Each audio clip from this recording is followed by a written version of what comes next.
Question number 13. Find the nature of root by writing general form of discriminant of equation ax square plus bx plus c is equal to 0.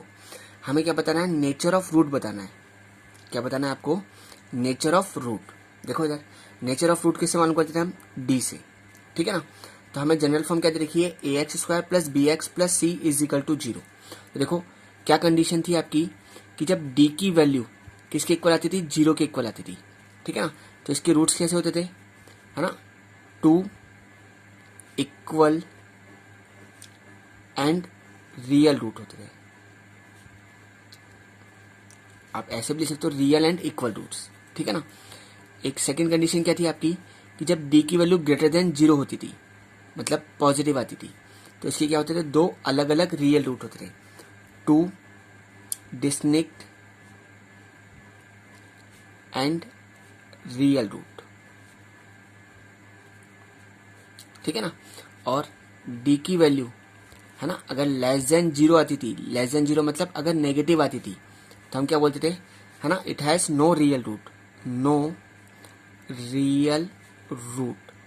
है ना, इसके कोई भी real root नहीं होते थे, या फिर इमेजिनरी रूट बोल सकते हो आप. कैसे रूट बोल सकते हो? इमेजिनरी रूट्स ही बोल सकते हो. इसे कैसे रूट होते थे? इमेजिनरी रूट होते थे. ठीक है ना. क्वेश्चन नंबर 14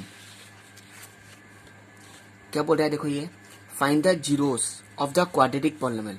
हमारे को क्या करना है? इस क्वाड्रेटिक पॉलिनोमियल के क्या निकालने हैं? आपको जीरोस निकालने हैं. ठीक है ना. और फिर क्या बोल रहा है? Verify relationship between zeros and coefficient. देखो इधर हमें किसके जीरोस निकाल रहे हैं? 2x स्क्वायर माइनस का 8x प्लस का 6. ठीक है ना. सबसे पहले कैसे करते थे? स्प्लिटिंग मेथड सॉल्व करेंगे. देखो इधर 2 को 6 से मल्टीप्लाई करा 12, तो मल्टीप्लाई करने पर कितना चाहिए आपको? 12 चाहिए. और माइनस या प्लस, प्लस का साइन है तो प्लस करने पर कितना चाहिए? मुझे 8 चाहिए. तो देखो 12 किस टेबल में आता है? बोलो. 1 की टेबल में आता है 12 टाइम्स, 2 की टेबल में आता है 6 टाइम्स. ठीक है ना. 3 की टेबल में आता है 4 टाइम्स. ठीक है ना. अब यहाँ पर प्लस करने पर 8 किससे बन रहा है? 6 और 2 से. तो हम बीच वाले टर्म को तोड़कर क्या लिख लेते थे? 6x plus 2x. और ये प्लस का 6 आपका एज इट इज, माइनस का 2x स्क्वायर आपका as it is. 2x square multiply करो, माइनस का 6x माइनस का 2x प्लस 6. अब वही कॉमन निकालो. देखो इधर से क्या निकल रहा है? 2x कॉमन निकल गया, तो क्या बच गया? x minus 3. माइनस का 2 कॉमन निकाल लिया, तो कितना बच गया? x minus 3. ठीक है ना. अब x माइनस 3 जो है वो दोनों जगह से कॉमन निकल रहा है, तो कितना आ गया? 2x माइनस 2 आ गया. बात क्लियर. अब मुझे क्या निकालना है? जीरो. तो मैं किसके इक्वल रखता हूँ? उसको 0 के इक्वल. तो एक बार ये 0 के इक्वल और एक बार ये 0 के इक्वल. तो क्या बोला आपने? x minus 3 is equal to 0. तो x के लिए कितने के पास? 3 आ गई. ऐसे क्या बोलोगे? 2x minus 2 is equal to 0.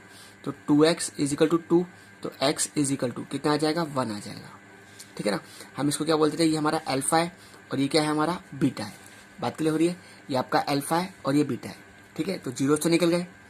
अब उसने क्या कहा मेरे से कि हमें वेरीफाई करना है relationship between zeros and coefficient. ठीक है ना. तो इसके लिए हम सबसे पहले क्या करेंगे? ABC की वैल्यू डिसाइड करो. देखो x स्क्वायर के कोफिशिएंट को हम a बोलते थे, तो a की वैल्यू कितने के पास? 2 हो गई. x के कोफिशिएंट को हम b बोलते थे, तो b के लिए कितने के पास? माइनस का 8 हो गई. और जो हमारी कांस्टेंट टर्म थी उसे हम c बोलते थे, तो c के लिए कितने के पास? 6 हो गई. अब देखो रिलेशनशिप याद करो. सबसे पहले रिलेशन क्या थी? Alpha plus beta is equal to कितना होता था? माइनस का b अपॉन a. देखो अल्फा कितना है के पास? 3 है, प्लस बीटा कितना है के पास? 1. माइनस का sign as it is b. b के लिए कितनी है? माइनस 8. और a के लिए कितनी है? 2. 3 और 1 कितना हो गया? 4. है ना. ये कितना हो गया? 4. तो 4 इज इक्वल टू 4. दूसरी रिलेशनशिप क्या थी? Alpha dot beta is equal to कितना होता था? c अपॉन a होता था. क्या बोला मैंने? Alpha dot beta is equal to c upon a. Alpha कितना है के पास? 3 और बीटा कितना है के पास? 1. ठीक है ना. c देखो c कितना है के पास? 6 और a कितना है के पास? 2. तो 3 बन जा 3 और 2 का डिवाइड लगाया 3. ठीक है. तो क्या हो गया आपके पास? वेरीफाई हो गया. ठीक है ना. अब इसी का क्वेश्चन नंबर 15 देखते हैं. देखो क्या बोलना चाहता है आपसे question number 15. If alpha and beta are zeros of quadratic polynomial x square minus px plus q, then find the value of alpha का होल स्क्वायर प्लस बीटा का होल स्क्वायर, है ना। सेकंड पार्ट में क्या है, 1 upon alpha plus 1 upon beta. देखो इधर पहले आपको कुछ साइड से बता देता हूं। देखो इधर सॉल्यूशन देखो, क्वेश्चन समझ में आ गया आपको अच्छी तरीके से कि ये हमारे को पॉलिनोमियल दे रखा है एक्स स्क्वायर माइनस का पी एक्स प्लस क्यू। इसके जो रूट्स हैं, है ना, या जो जीरोस हैं वो क्या है आपके पास, अल्फा और बीटा दे रखे हैं, है ना, और हमें इनकी वैल्यू फाइंड करनी है। देखो इधर सबसे पहले अल्फा का होल स्क्वायर प्लस बीटा का होल स्क्वायर, इसका फॉर्मूला याद करना पड़ेगा आपको। इसका फॉर्मूला होता है अल्फा प्लस बीटा इस पूरे का होल स्क्वायर माइनस, है ना, 2 alpha beta minus alpha beta. देखो तो 12 लिख देता हूं आपको मैं। क्या बताया मैंने फॉर्मूला, अल्फा का होल स्क्वायर प्लस बीटा का whole square is equal to alpha plus beta इस पूरे का होल स्क्वायर माइनस का 2 अल्फा बीटा। ठीक है ना। देखो यार सबसे पहले हम इसी की बात करते हैं कि हमें किसकी वैल्यू चाहिए, अल्फा का होल स्क्वायर प्लस बीटा के होल स्क्वायर की वैल्यू चाहिए। तो हम इसको क्या लिख सकते हैं, अल्फा प्लस बीटा इस पूरे का whole square minus 2 alpha beta लिख सकते हैं ऐसे के बार। बात क्लियर हो रही है। देखो अल्फा प्लस बीटा का मतलब क्या हो गया, सम ऑफ जीरोस। ये किसके इक्वल था, माइनस का बी अपॉन है।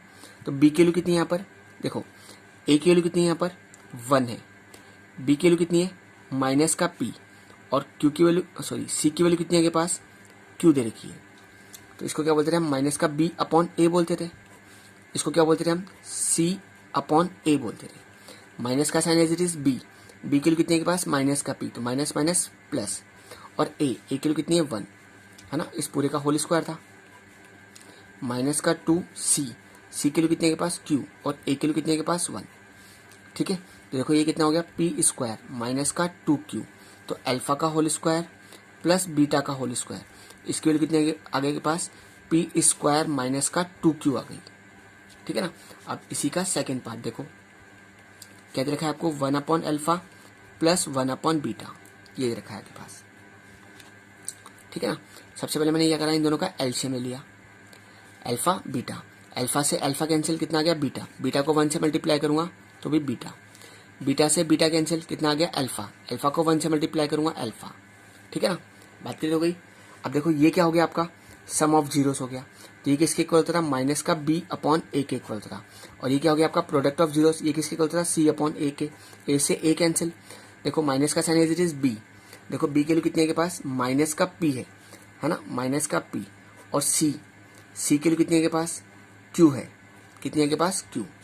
तो इसके आंसर कितना आ गया पास, पी अपॉन क्यू आ गया। कितना आ गया इसका आंसर, पी अपॉन क्यू। बात क्लियर है।